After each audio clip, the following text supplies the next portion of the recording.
So this is some quick fun with resonance and resonance suppression, but actually resonance increasing as well.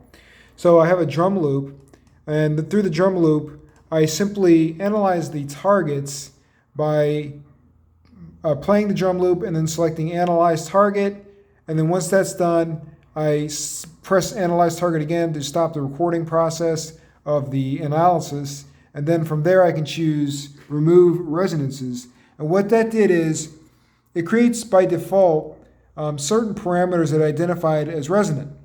But I went one step further and I changed all of the filters from notch, which is the default, to peak. And there's actually a way you can do this by default as well. But anyways, I changed them to peak.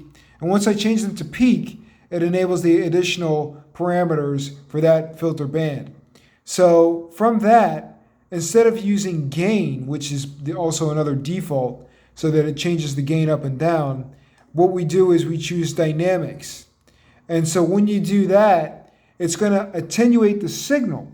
So it will do it as the signal impacts the filter bandwidth.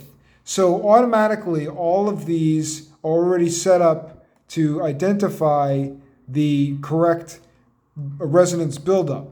And all I had to do was switch the gain to dynamics processor. And in this instance, I actually increased the dynamics because I wanted to give an exaggeration of what it's removing. So this is what it's removing, like these high notched sounds. And you can see them pulsating just in the right specific time.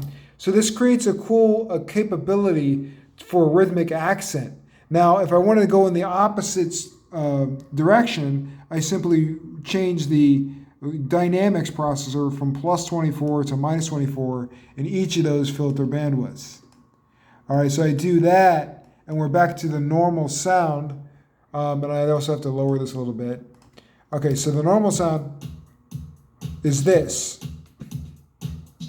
What's interesting, what's very difficult but interesting about resonance processing is, so there's resonance you want to remove, but a lot of that also does help to shape the sound, and you got to really understand what you want to get out of the way, which is something that could be masking something else, versus or cause problems in a loudspeaker system, versus a resonance that's actually helping to shape the sound in a very meaningful way. So anyways, that's where you dial in these dynamics effects so that it doesn't over attenuate the actual texture of the sound. So anyways, here it is with just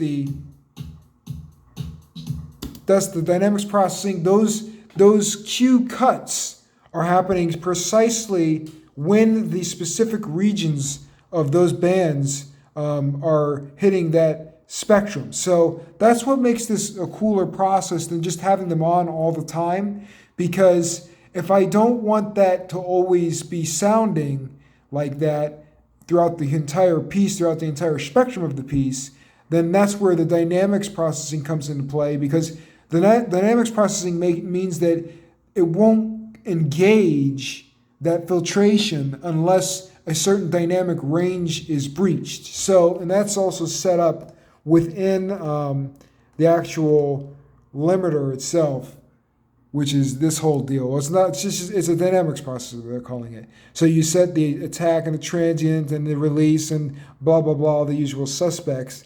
And of course, you also want to make sure you're set up to the correct either sidechain or input. And there's a couple of different additional features, but we won't go into that. So as an example, this is the sound without the actual processor. And then this is it with the resonance removed.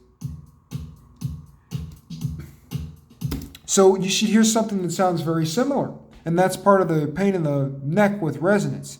But what it is because you're removing that, you now have that overhead in terms of volume, and you have also reduced the capability of the standing wave room resonance buildup from those sounds. So you've sort of cleaned it up surgically very quickly in doing all this stuff. And so that should help a few mixing issues and mastering issues right there.